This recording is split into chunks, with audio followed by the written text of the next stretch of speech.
Our culture stems from a mix of Bedouin and townspeople from the east of the River Jordan, of Damascenes and Palestinians, of Circassians who arrived at the turn of the 20th century, and Iraqis who arrived at the turn of this century, of Chechens, Druze, and Yemenis, among others.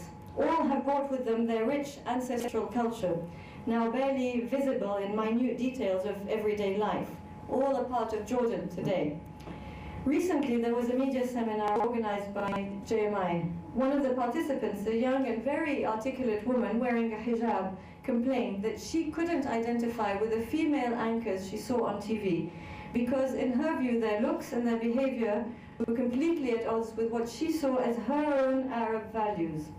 Another young participant, equally articulate young lady, contended that Arab culture also included culture represented by Haifa Wahbe, Nancy Ajram, and the likes. Claims of minorities that then leads to excesses of political correctness in the name of tolerance. In Jordan, for example, we're the only country in the region where the Circassian community has a school that teaches the Circassian language, or one of its languages, and culture, and that allows space for cultural events for the Circassian community. Now, with the advent of the first Circassian TV in the region, Najd TV, the Circassian culture can come alive in a different way. And its language, which many fear is dying out in our part of the world, is now revived. Similarly, if we look at the enriching presence of many Palestinian and Iraqi artists that have found refuge in Jordan, they contribute to the liveliness of the cultural scene, at least in Amman, and could certainly do more and be better recognized through the media. But are their contributions well reflected in our media? To what extent should they be more reflected in our media? And whose responsibility is it? This is something we can also discuss and debate.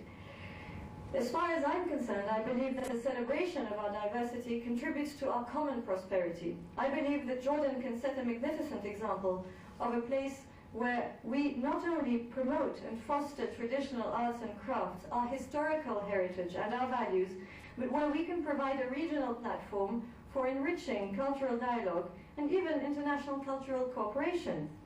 We're lucky that we find many sponsors among the international community to respond to many of those cultural needs. But it shouldn't be systematically left to the goodwill, at times earmarked or conditional, of countries willing to sponsor this sector. We need to do our part where possible, and we will do this on our terms. Culture needs to be preserved, but it also needs to be celebrated and it needs to develop, for it cannot live if it remains static and doesn't evolve. Once upon a time, the advent of the media was feared as something which could substitute culture, maybe mark its death. At the time, maybe you remember some of us feared that, or maybe some of our parents feared that TV would kill literature, and that was the end of reading for everybody.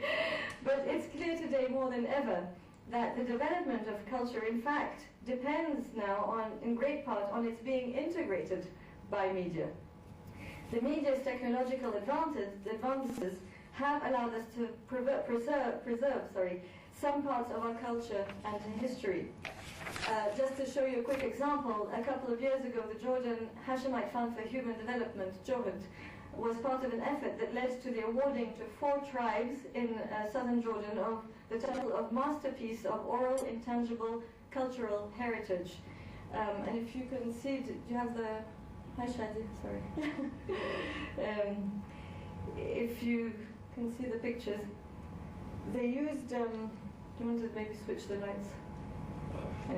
They used a lot of recording equipment, so they used modern media technology to collect songs and stories and the poetry in order to help the younger generation realize the importance of their heritage for the future. You can't see, but there you go. They did this, they just went out in the Badia and they made these recordings. And I think there's so many more recordings we need to do now to make sure that we preserve all that part of our culture and our history for generations to come. So the media has a crucial role to play here, but we all know media costs money. So when it comes to nurturing culture and community-based arts, for example, and truly celebrating a culture through media as well, public government support is crucial. The value of a festival, for example, Here again, for instance, a festival, for it to be accessible to a majority of people, well, needs media technology, either via TV, because you broadcast the festival on TV and make it accessible to a wider audience than those who can actually go to Jarash or to wherever it's taking place, or by the use of giant screens, for instance, for a larger number of people to see up close what's happening on the stage or what's happening in another part of the country even. In any case, government support remains very important. In the UK, culture and media are significantly regrouped into one department, one ministry, along with sports, and that constitutes 0.5% of overall government spending. In France, culture alone represents 1% of government spending. How much do you think that is in Jordan? Fraction of the 1%. How much? Fraction of the 1%. Like, how much? Well, just give me estimates. How much do you think? 1 million dinars. More, about 10 million dinars. You're closer. Thank you. We're not doing so bad. I mean, we have a long way to go. But it's 13 million dinars, so that's 0.22%. My figures are correct. Yes? No, we're not bad at all. Plus, you have to count on the private initiatives. So it's. I mean, we can do more, but I mean, it's quite a good start. I think now it's how we use it that we need to maybe work on in certain ways. But no, it's respectable, I think, considering that we don't have oil or anything. Yes, definitely. So yeah, and considering, I mean, the budget and considering how much money we have to allocate, I think Jordanian culture is doing quite well. There's quite a lot happening, at least again in Amman. I think again that we need to look at how we can, bring that out further outside of Amman and Muhafadat. Modern artistic expressions appear mostly, and this is valid all over the world, as I was saying, in urban centers. It's true. But communities and all their diversities really should have the support and resources needed to express themselves.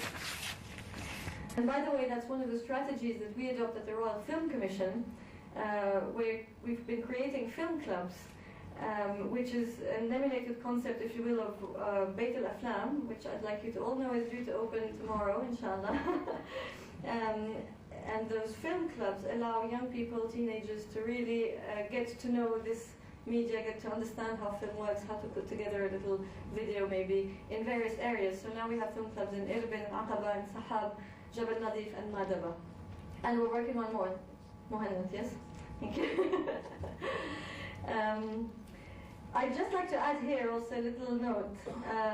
Public support does not mean public control. Today, whatever the quality or the excellence of the cultural product, attempts to control it will fail.